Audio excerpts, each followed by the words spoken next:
নিশ্চয়ই জানেন যে বাংলাদেশে যে সকল নিষিদ্ধ জঙ্গি সংগঠনগুলি আছে এর মধ্যে আনসারুল্লাহ বাংলা টিম এবিটির কার্যক্রম অনেকদিন ধরেই নিষ্ক্রিয় অবস্থায় দেখা গিয়েছে। মাঝে মাঝে তাদের কিছু সদস্য তাদের বিভিন্ন কার্যক্রমের জন্য আমরা গ্রেফতার করেছি, বাট জেএমবি মোটামুটি তার থেকে একটু শক্তিশালী। সেক্ষেত্রে আর আনসারুল্লাহ বাংলা টিমের একটি যে তাদের কার্যক্রম আমরা বিভিন্ন সময় দেখেছি যে ব্লগার এবং প্রকাশক হত্যাকাণ্ডের সঙ্গে বিভিন্ন সময় তারা জড়িত হয়ে পড়েছিল, সে সকল ইনভেস্টিগেশন সেগুলি বের হয়ে আসছে। এবং সেক্ষেত্রেই আমাদের কাছে একটি গোয়েন্দা তথ্য ছিল যে আনসারুল্লাহ বাংলা টিম আবার তারা একটু সংগঠিত হওয়ার চেষ্টা করছে এবং ইতিমধ্যেই তারা বিভিন্ন গ্রুপ অনুযায়ী বিভক্ত হয়েছে। তাদের যে আগে কার্যক্রম করেছিল সেভাবেই তারা হাতে নিচ্ছে এবং এই কার্যক্রমের অংশ হিসেবে তারা দেশের সম্মানিত ব্যক্তিত্ব এবং অনলাইন অ্যাক্টিভিস্ট, আসলে অনলাইন অ্যাক্টিভিস্ট বলতে তাদের দেওয়া ভাষ্য মতে যেটা বোঝায় যে এই অনলাইনে যারা ইসলামের ভাবমূর্তি ক্ষুণ্ণ করে এরকম কোন বক্তব্য এবং লেখালেখি করছে তাদেরকেই তারা টার্গেট করেছে এবং হত্যার পরিকল্পনা করেছে, এরকম কিছু উদাহরণ এখানে আমরা আজকে দিব। এবং সেক্ষেত্রে এই গোয়েন্দা তথ্যের ভিত্তিতে র্যাব কর্তৃক 28 জানুয়ারি তারিখে সোহান নামে একজনকে আশুলিয়া থেকে গ্রেফতার করা হয় এবং তাকে জিজ্ঞাসাবাদে যে গোয়েন্দা তথ্য ছিল সেই গোয়েন্দা তথ্যের সত্যতা এখানে পাওয়া যায় এবং তার দেওয়া তথ্য মধ্যে গতকাল রাতে একটি বিশেষ অভিযান পরিচালনা করা হয়েছে র্যাব 1 কর্তৃক এবং সেই অভিযানে সর্বমোট 4 জন এবিটির সক্রিয় সদস্যকে গ্রেফতার করা হয়েছে। 4 জন হচ্ছে মোহাম্মদ শাহরিয়ার নাফিজ, রবিউল ইসলাম, মোহাম্মদ আব্দুল মালিক এবং মোহাম্মদ রাসেল, এই 4 জনকে গ্রেফতার করা হয়েছে। শাহরিয়ার নাফিজ সে মূলত স্কুল এবং মাদ্রাসা দুই জায়গায় লেখাপড়া করে এবং সে 2017 সালের দিকে এবিটির সঙ্গে সে সংযুক্ত হয় এবং তার দেওয়া তথ্য মতে আমান নামক একজন ব্যক্তি আছে, তার মাধ্যমেই সে এই এবিটি সংযুক্ত হয় এবং আমান আসলে এই একটি গ্রুপের নিয়ন্ত্রক হিসেবে কাজ করে এবং তার এই কার্যক্রমের প্রথমেই সে বিভিন্ন রকমের 4 থেকে 5টি ফেসবুক গ্রুপ তৈরি করে এবং এই গ্রুপগুলির উদ্দেশ্য হচ্ছে যে এই মতাদর্শে যারা বিশ্বাসী তাদেরকে এই গ্রুপে সন্নিবেশিত করা এবং সময় প্রচারণার অংশ হিসেবে পরবর্তীতে এই এবিটিতে তাদেরকে যোগদানের ব্যবস্থা করা এবং 4-5টি গ্রুপ সে পরিচালনা করত। মোহাম্মদ রাসেল সে একটি গার্মেন্টসে বর্তমানে চাকরি করে, সে এসএসসি পাস করেছে এবং 2018 সালে সে এবিটির সঙ্গে যুক্ত হয় এবং এরও মেন্টর হিসেবে কাজ করে, যে আমানের মাধ্যমে সেও যুক্ত হয় এবং বেসিক্যালি এই যে গ্রুপের টোটাল নিয়ন্ত্রক হিসেবে কাজ করে এই রাসেল, সেই নিয়ন্ত্রক হিসেবে কাজ করছে। একইভাবে রবিউল ইসলাম এবং মালেকও এই এবিটিতে যোগদান করে এবং রবিউল ইসলাম 2010 সালে দাখিল পাস করে এবং পরবর্তীতে বগুড়া পলিটেকনিক ইনস্টিটিউটে ইলেকট্রনিক্স ইঞ্জিনিয়ারিং এ ভর্তি হয় এবং 2015 সালে সে সেখান থেকে ডিপ্লোমা শুরু করে। তাদেরকে জিজ্ঞাসাবাদে যে এবিটির যে বর্তমান যে কিছু তাদের যে পরিকল্পনা, তাদের অর্গানাইজেশনের ব্যাপারে কিছুটা তথ্য আমরা পেয়েছি, যেটা আপনাদেরকে এখন শেয়ার করছি। তাদের দেওয়া তথ্য মধ্যে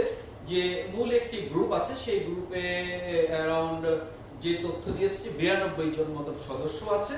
এবং এই গ্রুপের মধ্যে বিভিন্ন রকমের সেল আছে এবং এই সেলগুলির কার্যক্রম বিভিন্ন রকমের কার্যক্রমগুলি করে থাকে। এই সেলগুলির যে অন্যান্য যে কার্যক্রমগুলি আছে, যেটা একটা ইনসিডেন্ট হয়েছে বগুড়াতে, সেটার ব্যাপারে পরে আসবে। সেলের যে একটি সেলের কাজ হচ্ছে যে সোশ্যাল মিডিয়াতে তাদের মতাদর্শের বিরুদ্ধে, ইসলাম, কোরআন এবং হাদিসের বিরুদ্ধে যে সকল কথাবার্তাগুলি হচ্ছে, লেখালেখি হচ্ছে, ইসলামকে ভাবমূর্তি ক্ষুণ্ণ হয় এরকম কথাবার্তা হচ্ছে, সেগুলিকে আসলে মনিটর করে থাকে। সেক্ষেত্রে অনলাইন নিউজ পেপার এগুলিকে তারা মনিটরিং এর ব্যবস্থা করে এবং সেক্ষেত্রে এরকম তাদের মধ্যে যখন মনে হয় যে না তাদের মতাদর্শের সঙ্গে মিলছে না কিংবা সাংঘর্ষিক হয়ে যাচ্ছে, সেক্ষেত্রে তাদেরকে টার্গেট হিসেবে সিলেকশন করে এবং পরবর্তীতে আরেকটি সেলকে কাজগুলি দেওয়া হয় যে তারা সাধারণত সেই টার্গেটের গতিবিধি পর্যবেক্ষণ করা এবং পরবর্তীতে হত্যাকাণ্ডে সংগঠিত করা। এর মধ্যে আমাদের কাছে যে কয়েকটি তথ্য তারা দিয়েছে যে এদের মধ্যে প্রশিক্ষণের জন্য ইতিমধ্যেই তারা পটুয়াখালী জেলায় একটি জায়গা তারা খুঁজছে, সেখানে তারা প্রশিক্ষণ গ্রহণ করবে এবং যতদূর জানি যে তারা ইতিমধ্যে তাদের যে কনভারসেশন হয়েছে সেই কনভারসেশনের মধ্যে তারা বলেছে তারা অস্ত্র সংগ্রহের জন্য যোগাযোগ করেছে এবং ইতিমধ্যে দেশ বিদেশ থেকে বিভিন্নভাবে তারা অর্থ সংগ্রহ করেছে। এই তাদের এই পরিকল্পনার প্রথম একটি ঘটনা যেটা তারা ইতিমধ্যে পরিকল্পনা করেছিল বাট বাস্তবায়ন করতে পারেনি, এই যে অনলাইন অ্যাক্টিভিস্ট গ্রুপ যারা আছে, যেটা আমি আগে বলেছি তারা সাধারণত মনিটর করে এবং পরবর্তীতে এক সময় সন্ধান পায়, একটি গ্রুপের সন্ধান পায় যেখানে এই একটি গ্রুপের সদস্যরা বিভিন্ন সময় তারা ইসলামের ভাবমূর্তি ক্ষুণ্ণ করে এরকম লেখালেখি করছিল এবং পরবর্তীতে গ্রেপ্তারকৃত শাহরিয়ার ওই গ্রুপের মধ্যে নিজেই আত্মগোপন করে ঢুকে পড়ে ওই গ্রুপের সদস্য হিসেবে এবং একসময় তারা নিশ্চিত হয় যে সেই গ্রুপের সদস্যরা বগুড়ায় অবস্থান করছে এবং সংগঠনের নির্দেশ মোতাবেক তাকে হত্যাকাণ্ডের জন্য পরিকল্পনা গ্রহণ করে এবং সে নিজেও যেহেতু বগুড়ায় অবস্থান করে এবং হত্যাকাণ্ডের এই পরিকল্পনা অনুযায়ী গত সপ্তাহে 3 ব্যক্তি এই হত্যাকাণ্ডের পরিকল্পনায় অংশগ্রহণ করেছিল। শাহরিয়ার কিলিং মিশনের টোটাল যে মিশনের নেতৃত্ব দিয়েছিল এবং দল হিসেবে কাজ করেছিল এবং একজন ঢাকা থেকে এবং একজন বগুড়া থেকে এখানে গমন করে এবং বরগুনা থেকে এখানে গমন করে এবং সেখানে আসলে ওদের পৌঁছতে রাত 10টার মতো বেজে গিয়েছে। যেহেতু তাদের সঙ্গে ওই গ্রুপে সে নিজে ঢুকে গিয়েছে,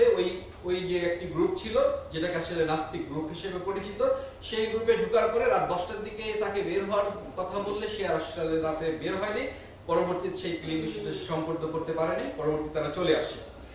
এবং আরেকটি ঘটনা সে বলেছে যে একটি স্বনামধন্য পত্রিকায় একটি লেখা প্রকাশিত হয়েছিল জুলাই মাসের দিকে এবং সেখানে গ্রেপ্তারকৃতদের ভাষ্য মতে যে লেখাটি ইসলামের ভাবমূর্তি ক্ষুণ্ণ করেছে তাদের মতে, যে সেখানে বিবাহ নিয়ে হাদিসের সঙ্গে একটি সাংঘর্ষিক কথাবার্তা এখানে ছিল। সেই ঘটনার প্রেক্ষিতে জুলাইয়ের পরবর্তীতেই তারা সিদ্ধান্ত নেয় যে ওই পত্রিকার সম্পাদককে তারা হত্যা করবে, এর একটি পরিকল্পনা তাদের মধ্যে আছে। আমরা যতদূর জানতে পেরেছি যে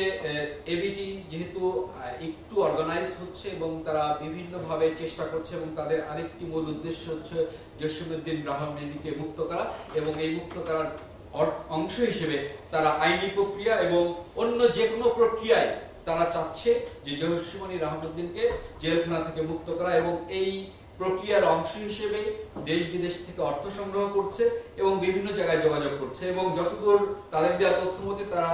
বিভিন্ন মাধ্যমে জেলখানা থেকে জসিমউদ্দিন রহমানের সঙ্গে যোগাযোগ করছে এবং জসিমউদ্দিন রহমান মোটামুটি একটু নিয়ন্ত্রক হিসেবে জেলখানা থেকে কাজ করছে। এই বিষয়টা আসলে এটা ইনভেস্টিগেশনের পর্যায়ে আছে যে কিভাবে তারা করলো, এই বিষয়টি আসলে প্রক্রিয়াধীন আছে। আমরা যতদূর জানি যে এবিটির এক সময় মোটামুটি একদম নিষ্ক্রিয় অবস্থায় ছিল, মাঝে মাঝে কিছু সদস্য ধরা পড়েছে, বাট তাদের দেওয়া তথ্য মতে এবং আমাদের যে গোয়েন্দা তথ্য আছে সেক্ষেত্রে মনে হচ্ছে যে তারা আবার পুনরায় সংগঠিত হওয়ার চেষ্টা করছে এবং সংগঠিত হওয়ার যে সকল উপাদানগুলি প্রয়োজন সেগুলির কিছুটা সিমটম আমরা পাচ্ছি যে তারা প্রশিক্ষণের জন্য জায়গা দখল করছে,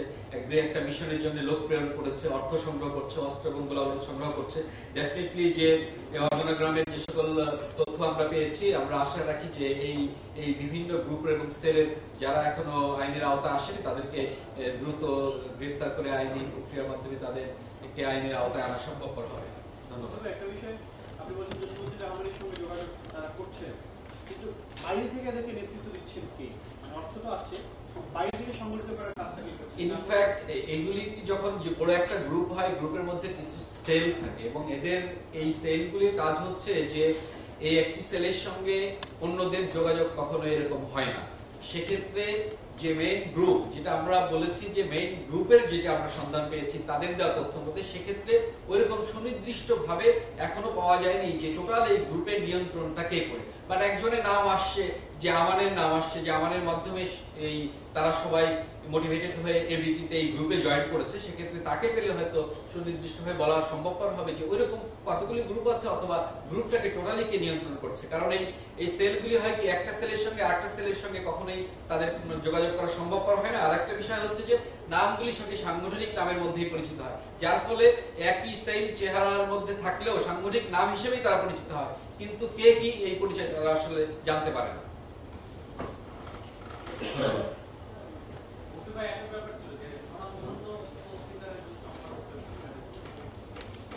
স্বনামধন্য পত্রিকার সম্পাদক বলেছি আমি, আসলে কৌশলগত কারণেই আর এইভাবে বললে আসলে কিছুটা আতঙ্কগ্রস্ত হওয়ার একটু সম্ভাবনা থাকে, সেক্ষেত্রে আসলে নামটা বলছি না। প্রথম শ্রেণীর একটি পত্রিকা, এবং যে পত্রিকাতে জুলাই মোস্ট প্রবাবলি 28 তারিখের দিকে একটি লেখা এসেছিল, এবং সেই লেখাতে সেই লেখা মানে কি একটা প্রবন্ধ আকারে এসেছিল, এবং সেখানেই কিছু এরকম বিবাহ নিয়ে একটা কথাবার্তা ছিল। সেক্ষেত্রেই তারা মনে করেছে যে এটা আসলে এটা পত্রিকার সম্পাদকের দায়িত্বের মধ্যেই তারা গণ্য করেছে তাদের মতাদর্শ অনুযায়ী, সেক্ষেত্রেই তারা পরিকল্পনা করেছে। ইনফ্যাক্ট পরিকল্পনা করলেও তারা ধরা পড়েছে এই গ্রুপটা, সেই পরিকল্পনা বাস্তবায়ন হয়নি।